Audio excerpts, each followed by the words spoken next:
Hello అండి. అందరికీ నమస్తే. అందరూ ఎలా ఉన్నారు? అందరూ ఆరోగ్యంగా, క్షేమంగా, సంతోషంగా ఉండాలి అని మనస్ఫూర్తిగా మనందరి తరపున అమ్మవారిని వేడుకుంటున్నానండి. మీ అందరికీ ఒక చిన్న రిక్వెస్ట్. కొత్తగా మన ఛానల్ని చూస్తున్నట్లయితే ఛానల్ని సబ్స్క్రైబ్ చేసుకోండి. వీడియోని పూర్తిగా చూడండి. వీడియో నచ్చింది అనిపిస్తే ఒక లైక్ చేయండి, సపోర్టు చేయండి. అలాగే మన ఛానల్ని సబ్స్క్రైబ్ చేసి సపోర్టు చేస్తున్న ప్రతి ఒక్కరికి పేరు పేరున నా హృదయపూర్వక ధన్యవాదాలు. అలాగే మన ఫ్రెండ్స్ అందరికీ గురువారం శుభాకాంక్షలు. మన సాయినాథుణ్ణి చక్కగా పూజించారు అని అనుకుంటున్నాను. బాబాగారి దివ్యాశిస్సులతో మనం కోరుకునే ప్రతి కోరిక తప్పకుండా నెరవేరుతుంది. బాబాగారు చెప్పినట్లుగా శ్రద్ధ సబూరితో ఉండండి. సాయినాథునికి మన ప్రతి కష్టము తెలుసు. ఆ కష్టం నుండి మనల్ని ఎలా తప్పించాలో కూడా బాబాగారికి తెలుసు. ఒక్క విషయం చెప్పాలి అంటే బాబాగారు ఎప్పుడైనా కానీ మనల్ని పరీక్షిస్తారు తప్ప ఎప్పుడూ కూడా మనల్ని బాధ పెట్టరు. సంపూర్ణమైన విశ్వాసంతో, భక్తితో ఈరోజు పూజించిన ప్రతి ఒక్కరి కోరికలు కూడా తీరాలి అని నేను కూడా మన దైవ బంధువులందరి తరపున బాబాగారి పాదాలనంటి మనస్ఫూర్తిగా వేడుకుంటున్నాను. ఇప్పుడు బాబాగారు మనకి ఒక మంచి సందేశాన్ని అనుగ్రహించారు. భక్తితో, శ్రద్ధతో బాబాగారి సందేశాన్ని వినడానికి ప్రయత్నం చేయండి. తల్లి, నిన్ను నేను దీవిస్తూ నీకు ఒక శుభవార్తను చెప్పబోతున్నాను. ఇప్పటి నుండి నీకు ఇంకా అన్ని మంచి రోజులే మొదలవుతున్నాయి. నీపైన నువ్వు పూర్తి నమ్మకంతో ఉండు. ముఖ్యంగా నిన్ను నిరుత్సాహపరిచేటువంటి మాటలను అస్సలు వినిపించుకోకు. నీకు తియ్యటి మాటలు చెప్పేవారు ఎంతోమంది ఉంటారు. వారెవ్వరూ కూడా నీకు అవసరమైనప్పుడు ఎటువంటి సహాయము చెయ్యలేరు. ఒక ముఖ్యమైన విషయం ఏమిటంటే నీపైన నీ ఇంటివారు ఎంతో నమ్మకంతో ఉన్నారు. నీకు కావలసిన మనిషి కూడా నిన్నే పూర్తిగా నమ్ముతున్నాడు. కనుక ఇప్పుడు నేను నీకు ఒక మంచి అవకాశాన్ని కల్పించబోతున్నాను. ఇటువంటి మంచి సమయంలో కనుక నువ్వు ఓర్పుతో, జాగ్రత్తతో ఉన్నట్లయితే నీ ముందు ఒక చక్కటి అవకాశము రాబోతూ ఉన్నది. ఆ అవకాశంతో నీ వాళ్లకు నీ విలువ తప్పకుండా అర్థమవుతుంది. అలాగే నీ మాటలకు ఇంక నుండి విలువ పెరిగేటట్లు నేనే నీకు ఒక చక్కని అవకాశాన్ని కల్పించబోతున్నాను. అలాగే తల్లి, నీకు ఒక ముఖ్యమైన విషయాన్ని గుర్తు చేయాలి అనుకుంటున్నాను. నా మాటలు ఎప్పుడూ కూడా వమ్ము కావు. మళ్ళీ నీ జీవితాన్ని సరైన దారిలోకి తెచ్చే వరకు, నీ ముఖంలో సంతోషం అనేది నేను చూసే వరకు నేను మాత్రం ప్రశాంతంగా ఉండలేను. నా బిడ్డల ఆనందమే కదా నాకు ఎంతో ముఖ్యమైనది. కనుక నీ ముందుకు నేను తెచ్చే ఈ అవకాశాన్ని చాలా జాగ్రత్తగా ఉపయోగించుకో. ఏమాత్రము అజాగ్రత్తగా ఉండకు. మళ్ళీ అవకాశం అనేది రాకపోవచ్చు. అందుకని ఇప్పుడు నేను నీకు కల్పించబోతున్నటువంటి ఈ సదవకాశాన్ని జాగ్రత్తగా ఉపయోగించుకో. ఈ అవకాశంతో నీ జీవితం పూర్తిగా మారిపోతుంది. నీ జీవితంలో సంతోషము, ఆనందము నువ్వు చూడబోతూ ఉన్నావు. కనుక నేను కల్పించేటువంటి ఆ అవకాశం కోసం ఆనందంతో ఎదురుచూడు.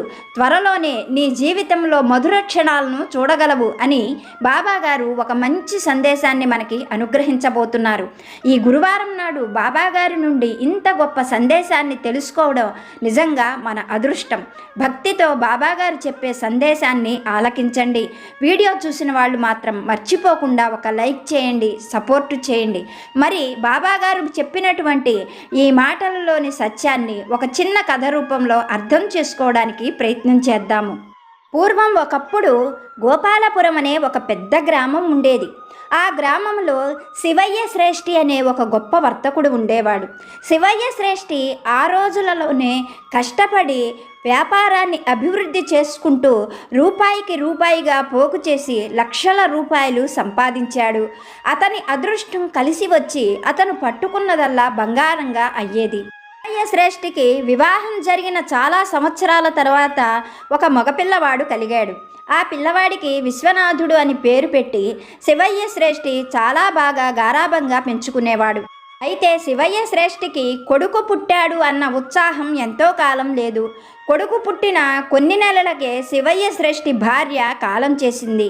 ఆ తరువాత మళ్ళీ వివాహం చేసుకోమని శివయ్య శ్రేష్ఠికి ఎంతమంది చెప్పినా అతను వినిపించుకోలేదు.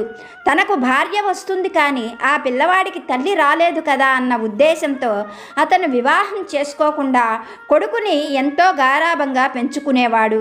శివయ్య శ్రేష్ఠికి తోడుగా అతని తల్లి కూడా ఉండి మనవడి ముద్దు ముచ్చటలు ఆలనా పాలనా చూస్తూ ఉండేది. ఇలా కాలం గడుస్తూ ఉన్నది. చాలా కొద్ది రోజులలోనే శివయ్య శ్రేష్ఠికి తన కొడుకులో ఉన్న అమాయకత్వం ఏమిటో అర్థమయ్యింది. విశ్వనాథుడు ఒట్టి వెర్రిబాగులవాడు. లోకం పాపం అంటే ఏమిటో తెలియని పసితనంలానే ఉంటాడు. అతనికి వయసు అయితే పెరిగింది కానీ బుద్ధి కుశలత అనేది మాత్రం వయసుకు తగినట్లుగా ఎదగలేదు. విశ్వనాథుడిని తలుచుకున్నప్పుడల్లా శివయ్య శ్రేష్ఠికి ఎంతో బాధ కలిగేది. భగవంతుడు తనకు తరాలు తిన్నా తరగని ఆస్తిపాస్తులు ఇచ్చాడు. కానీ వాటిని కాపాడగలిగేటట్లుగా కొడుక్కి బుద్ధి కుశలత లేదు. ఏమాత్రం మేధస్సు ఎదగని కొడుకునిచ్చాడు అని ఎంతగానో బాధపడేవాడు. అదే విషయాన్ని తన స్నేహితుల దగ్గర కూడా చెప్పుకునేవాడు శివయ్య శ్రేష్ఠి. ఇలా కాలం జరుగుతూ ఉన్నది. విశ్వనాథుడు పెళ్ళీడు వాడు అయ్యాడు. తన కష్టమంతా కూడా శివయ్య శ్రేష్ఠి అప్పుడప్పుడు తన స్నేహితులతో బంధువులతో చెప్పుకొని బాధపడుతూ ఉండేవాడు. ఇలా ఉండగా ఒక రోజున శివయ్య శ్రేష్ఠికి బాగా దూరపు బంధువు, చిన్ననాటి స్నేహితుడు ఒకరు కలుసుకున్నారు. అతను మాటల సందర్భంలో శివయ్య శ్రేష్ఠితో విశ్వనాథుడికి కనుక మంచి గుణవతి అయిన అమ్మాయినిచ్చి వివాహం చేస్తే విశ్వనాథుడికున్న మానసికమైన సమస్యలన్నీ తొలగిపోతాయని, అలాగే కోడలైన శివయ్య శ్రేష్ఠిని కూతురిలా చూసుకునే పేదింటి అమ్మాయిని, గుణవతిని, చక్కగా కుటుంబాన్ని సమర్థించగల అమ్మాయిని చూసి విశ్వనాథుడికిచ్చి వివాహం చెయ్యమని మంచి సలహా చెబుతాడు ఆ స్నేహితుడు. స్నేహితుని సలహా విన్న శివయ్యకు కూడా అది మంచిదే, అలాగే చెయ్యాలి అని అనిపిస్తుంది. అతను బాగా డబ్బున్నవాడు కావడంతో శ్యామల అనే ఒక పేదింటి అమ్మాయితో విశ్వనాథుడికి వివాహం చేయడానికి నిశ్చయించుకుంటాడు. ఆ పెళ్లిలో కూడా విశ్వనాథుడు శ్యామలను చూడడానికి సిగ్గుపడుతూ ఉంటాడు. పెళ్లి జరుగుతున్నంతసేపు శ్యామల బంధువులు శ్యామలతో, నువ్వు అనవసరంగా తొందరపడి ఈ సంబంధానికి అంగీకరించినట్లుగా ఉన్నావు. ఈ పెళ్లి కొడుకు ఎందుకు పనికిరాని వాడిలాగా ఉన్నాడు. ఇతడిని చేసుకొని నువ్వేం సుఖంగా ఉండగలవు అంటూ శ్యామల తరపు బంధువులు శ్యామలతో చెబుతారు. ఆ మాటలకు శ్యామల వారితో, మీరెవరూ దిగులు పడవలసిన అవసరం లేదు. నా భర్తకు లోకం పాపం తెలియదు. ఒట్టి అమాయకుడే కానీ నేర్పిస్తే అన్ని విషయాలు కూడా తెలుసుకుంటాడు. కాబట్టి నా వివాహ జీవితం గురించి మీరెవ్వరూ దిగులు పడవలసిన అవసరం లేదు. నా భర్తను నేను మార్చుకోగలను అంటూ వారికి సమాధానం చెప్పింది శ్యామల. అలా వారి వివాహము జరిగిపోయింది. కొన్ని రోజుల తర్వాత శివయ్య కోడలను పిలిచి కోడలితోటి ఈ విధంగా చెప్పాడు. తల్లి, నాకు కూతురివైనా కోడలివైనా నువ్వే. నా కొడుకు తీరు తెన్ను అన్నీ కూడా నువ్వు గమనిస్తున్నావు.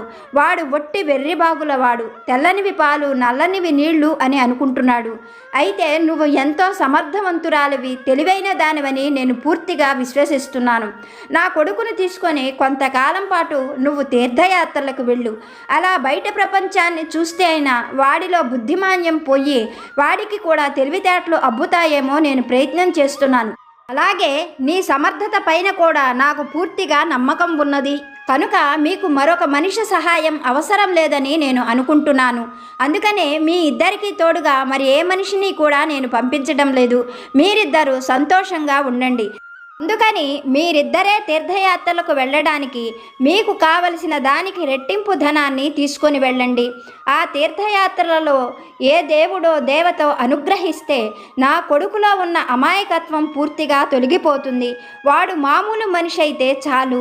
ఈ ఆస్తిని సంరక్షించగలిగే బుద్ధిబలం వాడికి వస్తుందని నేను నమ్మకంతో ఉన్నాను.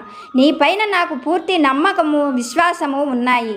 నీ సమర్థత కూడా నాకు బాగా తెలుసు తల్లి అని చెప్పి కోడలికి కోరినంత ధనాన్ని ఇచ్చి కొడుకుని కోడల్ని శివయ్య శ్రేష్ఠి తీర్థయాత్రలకు పంపించాడు. శ్యామలతో తీర్థయాత్రలకు వెళుతున్నప్పుడు కూడా విశ్వనాథుడు ఎవరో బయట వ్యక్తితో వెళుతున్నట్లుగా నడుస్తున్నాడే కానీ తన భార్యతో వెళుతున్న సంతోషం విశ్వనాథుడిలో కనిపించలేదు. తండ్రి చెప్పాడు కనుక కాదనకుండా భార్య వెంట నడుస్తున్నాడు విశ్వనాథుడు. అయితే బయట ప్రపంచానికి వచ్చినప్పుడు అక్కడున్న వింతలు విశేషాలు దగ్గరుండి శ్యామల అతనికి చూపించడం చెప్పడం చేయడం వల్ల శ్యామల అంటే తెలియకుండానే విశ్వనాథుడికి ప్రేమ ఏర్పడింది. ఆ బయట ప్రాంతంలో ఎవరూ తెలియదు. తనకు ఏ అవసరం వచ్చినా భార్యగా ఉన్న శ్యామలనే అడగవలసి వచ్చేది. అందువల్ల వాళ్ళిద్దరి మధ్య ప్రేమ అభిమానము అనుబంధము ఏర్పడ్డాయి. బయట ప్రాంతాలలో తనకు తెలిసిన వాళ్ళు ఎవరూ లేరు. అసలు ఆ ఊళ్ళు ఏవి కూడా తనకి తెలియవు. అందువల్ల శ్యామల ఏం చెబితే అదే చేసేవాడు విశ్వనాథుడు. అలా వారిద్దరి మధ్య మంచి అనుబంధం ఏర్పడింది. భార్యాభర్త ఇద్దరూ కూడా తమకు తెలిసినటువంటి తీర్థక్షేత్రాలన్నీ దర్శిస్తూ అక్కడ ఉన్నటువంటి పుణ్యనదులలో స్నానాలు చేస్తూ దైవ దర్శనం చేసుకుంటూ అక్కడ ఉన్న విశేషాలు తెలుసుకుంటూ ఉండేవారు. అమ్మగారైన శివయ్య శ్రేష్ఠి కోరినంత ధనం ఇవ్వడంతో వాళ్ళకి ఎటువంటి లోటు లేదు. చాలా సంతోషంగా సుఖంగా వాళ్ళ ప్రయాణం కొనసాగిస్తున్నారు. ఇలా ఉండగా ఒక తీర్థక్షేత్రంలో గొప్ప తిరునాళ జరుగుతూ ఉంది. ఆ తిరునాళ్ళను చూడగానే విశ్వనాథుడికి చాలా ఆనందం అనిపించింది. ఒకరోజు ఆ తిరణాలంతా కూడా విశ్వనాథుడు శ్యామల తిరుగుతూ ఉండగా ఆ తిరణాలలో ఉన్న ఒక పండ్ల దుకాణం విశ్వనాథుడిని బాగా ఆకర్షించింది. ఎందుకనగా ఆ పండ్ల దుకాణంలో చాలా పెద్ద పెద్ద ద్రాక్ష పళ్ళు పెద్ద పెద్ద అరటికాయలు కనిపించాయి. అవి చూడగానే విశ్వనాథుడికి తన నాయనమ్మ గుర్తుకు వచ్చింది. ఆమెకు ద్రాక్ష పళ్ళంటే చాలా ఇష్టము. అందువల్ల విశ్వనాథుడు వెంటనే తన భార్య శ్యామలతో ఈ ద్రాక్ష పళ్ళు ఈ అరటి పళ్ళు చాలా పెద్ద పెద్దవిగా ఉన్నాయి. ఇటువంటివి నేను ఎప్పుడూ కూడా చూడలేదు. మా నాయనమ్మకు ద్రాక్ష పళ్ళు అంటే చాలా ఇష్టం. మా తాతయ్య మా నాయనమ్మకు ఈ పళ్ళు ఇష్టమని చెప్పి ఆమెడు దూరం వెళ్ళి తీసుకొచ్చి మరీ ఇచ్చేవాడు. కనుక మనం కూడా ఈ అరటి పళ్ళు ఈ ద్రాక్ష పళ్ళు తీసుకొని వెళ్ళినట్లయితే మా నాయనమ్మ ఎంతో సంతోషిస్తుంది అని చాలా సంతోషంగా శ్యామలతో చెప్పాడు. విశ్వనాథుడి మాటలు విన్న శ్యామల కూడా ఎంతో సంతోషంతో అలా అయితే మనం తిరుగు ప్రయాణంలో ఒక బుట్ట నిండా ఈ పళ్ళు తీసుకొని వెళదాము అని చెప్పింది. శ్యామల మాటలకు విశ్వనాథుడు కూడా వెంటనే అప్పటిదాకా ఆగడం ఎందుకు, ఇక్కడే ఈ తిరణాలలో ఎవరైనా మన ఊరి వాళ్ళు కనిపిస్తారేమో చూస్తాను. ఎవరైనా మన ఊరి వాళ్ళు కనిపిస్తే వాళ్లతో ఈ పళ్ళను ఒక బుట్ట నిండా కొని మన ఊరికి మా ఇంటికి పంపిస్తాను. ఈ పండ్లు తిని మా నాయనమ్మ చాలా సంతోషిస్తుంది అని చెప్పాడు విశ్వనాథుడు. అప్పటికి విశ్వనాథుడి మాటలు కాదనలేని శ్యామల సరేలే అన్నట్లుగా తల ఊపింది. ఇద్దరూ కూడా ఆ తిరణాలంతా తిరుగుతూ ఉన్నారు. కొంతసేపటికి శ్యామలకు బాగా చెమటలు పట్టడంతో స్నానం చేయాలి అన్న ఉద్దేశంతో విశ్వనాథుడిని అక్కడికి దూరంగా ఉన్న ఒక చెట్టు దగ్గర కూర్చోమని తను వచ్చే వరకు ఎక్కడికి వెళ్ళొద్దు అని జాగ్రత్తలు చెప్పి తాను స్నానం చేయడానికి ఆ పక్కనే ఉన్న కొలనుకి వెళ్ళింది శ్యామల. ఇంతలో విశ్వనాథుడు తమ ఊరి వాళ్ళు ఎవరైనా కనిపిస్తారేమో అన్న ఆశతో అటువైపు వచ్చిపోయే జనాల్ని పరిశీలనగా చూడసాగాడు. ఇంతలో విశ్వనాథుడి వైపుగా ఒక ఇద్దరు మనుషులు వెళ్ళడం గమనించాడు విశ్వనాథుడు. అప్పుడు విశ్వనాథుడు ఆ ఇద్దరిని దగ్గరకు పిలిచి, మీ ఇద్దరిది గోపాలపురం కదూ అని వారిని అడిగాడు. వారు విశ్వనాథుడి అమాయకత్వాన్ని మొదటి చూపులోనే గ్రహించి అవును మాది గోపాలపురమే అని చెప్పారు. ఆ మాటలకు విశ్వనాథుడు అయితే నన్ను గుర్తుపట్టలేదా, నేను శివయ్య శ్రేష్ఠి గారి వాళ్ళ అబ్బాయిని, నా పేరు విశ్వనాథుడు, నేను నా భార్య తిరణాలకు వచ్చాం. ఈ తిరణాలలో పెద్ద పెద్ద ద్రాక్ష పళ్ళు అరటి పళ్ళు అమ్ముతున్నారు. ఆ అరటి పళ్ళు ద్రాక్ష పళ్ళు అంటే మా నాయనమ్మకు చాలా ఇష్టం. ఇక్కడ మాకు తెలిసిన వాళ్ళు ఎవ్వరూ కనిపించలేదు. సమయానికి దేవుడిలా మీరిద్దరూ కనిపిస్తున్నారు. మీ ఇద్దరికీ నేను ఒక బుట్ట నిండా ద్రాక్ష పళ్ళు అరటి పళ్ళు కొనిస్తాను. మన ఊరికి వెళుతున్నట్లయితే గనక వాటిని తీసుకొని వెళ్ళి మా ఇంట్లో ఇవ్వగలరా అంటూ అమాయకంగా ప్రశ్నించాడు విశ్వనాథుడు. ఆ ఇద్దరు ఒకరి ముఖాలు ఒకరు చూసుకొని చాలా సంతోషంగా దాందేముంది, ఒక ఊరి వాళ్ళం, సాయం చేసుకోకుండా ఎలా ఉంటాం, తొందరగా వెళ్ళి ఆ పళ్ళబుట్ట తీసుకొని రా అని చెప్పారు. ఆ వెనువెంటనే విశ్వనాథుడు పండ్ల దుకాణానికి వెళ్ళి మంచి అరటి పళ్ళు ద్రాక్ష పళ్ళతో ఉన్న ఒక పెద్ద పండ్ల బుట్టను తీసుకొని వచ్చి ఆ ఇద్దరికి ఇస్తూ, ఈ పళ్ళు మా నాయనమ్మకు చాలా ఇష్టం, వీటిని మా నాయనమ్మకిచ్చి అడిగానని చెప్పండి, మీ మేలు ఎప్పటికీ మర్చిపోలేను అంటూ మరీ వారికి చెప్పి ఆ పండ్ల బుట్టతో వాళ్ళని పంపించాడు. ఆ తరువాత కొద్దిసేపటికి స్నానం చేసి వచ్చినటువంటి శ్యామలతో జరిగిన విషయమంతా చెప్పాడు విశ్వనాథుడు. అలా శ్యామల భర్త ద్వారా విషయమంతా తెలుసుకొని విశ్వనాథుడు పూర్తిగా మోసపోయాడు అని గ్రహించింది. అందుకు గాను శ్యామల విశ్వనాథుడితో ఇంక నుండి కొత్త ప్రాంతంలో కొత్త వ్యక్తులను, తెలియని ముఖాలను అసలు నమ్మవద్దని, ఏ విషయమైనా తనతో చెప్పి చెయ్యమని భర్తతో గట్టిగా చెప్పింది. హెచ్చరికగా చెప్పిన ఆ మాటలకు విశ్వనాథుడు ఎంతో నొచ్చుకున్నాడు. తను చేసిన పనికి భార్య ఎంతగానో మెచ్చుకుంటుంది అనుకున్నాడు కానీ భార్య ఇలా బాధపడుతుంది అని మాత్రం అతను ఊహించలేదు. అప్పటికే ఆ విషయాన్ని ఆ భార్యాభర్త ఇద్దరూ కూడా వదిలేశారు. విశ్వనాథుడి దగ్గర నుండి పండ్ల పుట్ట తీసుకొని వెళ్ళిన దొంగలిద్దరూ కూడా సంతోషంగా ఆ పండ్లన్నీ తిన్న తర్వాత విశ్వనాథుడు బాగా ధనవంతుడు కనుక అతని దగ్గర నుండి వీలైనంతగా ధనాన్ని దోచుకోవాలి అని ఆలోచన చేశారు. ఇలా ఆలోచించిన ఆ దొంగలిద్దరూ విశ్వనాథుడు శ్యామల దంపతులనే అనుసరిస్తూ వారు బాగా ధనవంతులు అని గ్రహించి ఎలాగైనా సరే వారి దగ్గర నుండి మిగిలిన ధనాన్ని కూడా దోచుకోవాలి అని నిర్ణయించుకొని వారినే గమనిస్తూ వారిని అనుసరించసాగారు. ఆ తరువాత విశ్వనాథుడు శ్యామల ఇద్దరూ కూడా మరో తీర్థక్షేత్రానికి వెళ్ళారు. అక్కడ ఒక చక్కని వసతి గృహాన్ని అద్దెకి తీసుకున్నారు. వారిద్దరూ కూడా ఒక ధర్మసత్రంలో ఆ రోజు రాత్రి బస చేశారు. తెల్లవారిన తరువాత శ్యామల భర్తతో చెప్పి ఆ తీర్థక్షేత్రంలోని దేవాలయానికి దర్శనానికి వెళ్ళింది. శ్యామల అటు వెళ్ళిన తరువాత తనకు ఏమీ తోచడం లేదు కదా అన్న ఉద్దేశంతో విశ్వనాథుడు సత్రం బయటకు వచ్చాడు. అతను బయటికి రావడం గమనించి ఆ సమయం కోసమే ఎదురు చూస్తున్న ఆ దొంగలిద్దరూ కూడా విశ్వనాథుడి కంటపడ్డారు. వారిని చూడగానే విశ్వనాథుడు ఎంతో ప్రేమతో ఆదరంగా పలకరించాడు. అప్పుడు ఆ దొంగలిద్దరూ కూడా విశ్వనాథుడితో, నువ్వు మా చేత పంపించిన ద్రాక్ష పళ్ళు, అరటి పళ్ళు తిని మీ నాయనమ్మ, మీ తండ్రి గారు ఎంతగానో సంతోషించారు. నువ్వు చేసిన ఈ పనికి మీ నాన్న చాలా సంతోషించాడు. నీ తెలివితేటలను పదే పదే మెచ్చుకున్నాడు. అన్నట్లుగా నీతో ఒక మాట చెప్పమని మీ నాయనమ్మ మాతో చెప్పింది. మీ నాయనమ్మకు ఈ తీర్థక్షేత్రంలోని ఒక వెండి పళ్ళెము, ఒక బంగారు చెంబు నిండా తీర్థజలము, ఆ వెండి పళ్ళెంలో స్వామివారి ప్రసాదము పెట్టి ఆ రెండిటిని ఎవరి చేతైనా సరే తొందరగా పంపించమని మాతో చెప్పింది. ఎవరైనా ఈ తీర్థక్షేత్రం నుండి మన ఊరు వెళుతున్నట్లయితే వాళ్ళ చేత వెండి పళ్ళెము, బంగారు చెంబు పంపించకూడదా అని చెప్పారు ఆ దొంగలు. దొంగల మాటలకు విశ్వనాథుడు చాలా సంతోషించాడు. తన తెలివితేటలను తండ్రి, నాయనమ్మ మెచ్చుకోవడం అతడికి ఆనందం అనిపించింది. వెంటనే ఒక్క క్షణంలో తేరుకున్న విశ్వనాథుడు వారితో, ఇక్కడ నాకు ఎవ్వరూ తెలిసిన వాళ్ళు లేరు. మీ అంత నమ్మకమైన వాళ్ళు, మన ఊరి వాళ్ళు నాకెవరు తెలుసు, కనుక మీరు ఒక్క క్షణం ఇక్కడే ఉండండి అంటూ సత్రం లోపలికి వెళ్ళి అక్కడ దాచుకున్నటువంటి ధనాన్ని తీసుకొని దగ్గరలో ఉన్న ఒక బంగారు దుకాణానికి వెళ్ళాడు. ఆ దొంగలు చెప్పినట్లుగా ఆ దుకాణంలో ఒక పెద్దది బంగారు చెంబు, వెండి పళ్ళెము కొన్నాడు. ఆ దేవస్థానంలోనే ఆ దేవుడి ప్రసాదాన్ని, దేవుడి తీర్థజలాన్ని రెండిటినీ కూడా ఆ పళ్ళెంలో చెంబులో పెట్టి ఆ రెండిటిని దొంగ చేతికిస్తూ, అయ్యా, మీ మేలు నేను ఎప్పటికీ మర్చిపోలేను. నేను మీకు ఎంతగానో రుణపడి ఉంటాను. అందుకని వీటిని వెంటనే తీసుకొని వెళ్ళి మా ఊళ్ళోని మా కుటుంబ సభ్యులకు, ముఖ్యంగా మా నాయనమ్మకు అందజేయండి అంటూ ఆ వెండి పళ్ళాన్ని, బంగారు చెంబుని వాళ్ళ చేతికి ఇచ్చాడు. వాటి కోసమే ఎదురు చూస్తున్న దొంగలిద్దరూ కూడా ఒక్క క్షణం కూడా అక్కడ ఉండడం మంచిది కాదని గ్రహించి అప్పటికప్పుడే విశ్వనాథుడికి మంచి మాటలు 4 మాట్లాడి అక్కడ నుండి వెళ్ళిపోయారు. వాళ్ళు అటు వెళ్ళగానే విశ్వనాథుడు మళ్ళీ తన సత్రం గదికి వచ్చాడు. అప్పటికే భర్త రాక కోసం ఎదురు చూస్తున్న శ్యామల భర్తతో ఎక్కడికి వెళ్ళారు అని ప్రశ్నించింది. ఆ మాటలకు విశ్వనాథుడు జరిగిన విషయమంతా చెప్పాడు. శ్యామల విశ్వనాథుడి అమాయకత్వాన్ని తలచుకొని తలపట్టుకొని కూర్చుంది.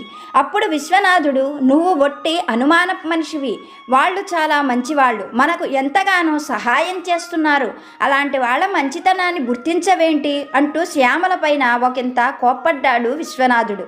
శ్యామల బాగా గ్రహించింది. విశ్వనాథుడు విశ్వనాథుడికి నోటి మాటతో చెబితే ఏ విషయం అర్థం కాదు, అతనికి చేతలతోనే చెప్పాలి, అతనికి అర్థమయ్యేటట్లుగా చెప్పాలి అని గ్రహించుకున్న శ్యామల భర్తతో, అలా అయితే మీరు ఈసారి వారు కనబడినప్పుడు వారిని మన దగ్గరకు తీసుకొని రండి, మనం వాళ్లకు మర్యాద చెయ్యాలి, మనకి సహాయం చేసిన వాళ్లకు కృతజ్ఞతగా మర్యాద చేయకపోతే ఏం బాగుంటుంది అని మరీ భర్తతో చెప్పింది.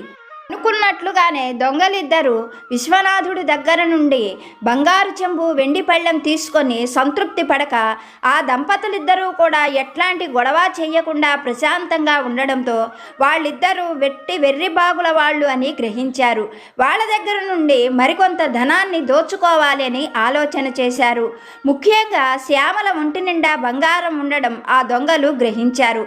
ఆ మర్నాడు మళ్ళీ దొంగలిద్దరూ విశ్వనాథుడి దగ్గరకు రాగానే విశ్వనాథుడు తన భార్య చెప్పిన విషయమంతా కూడా చెప్పాడు.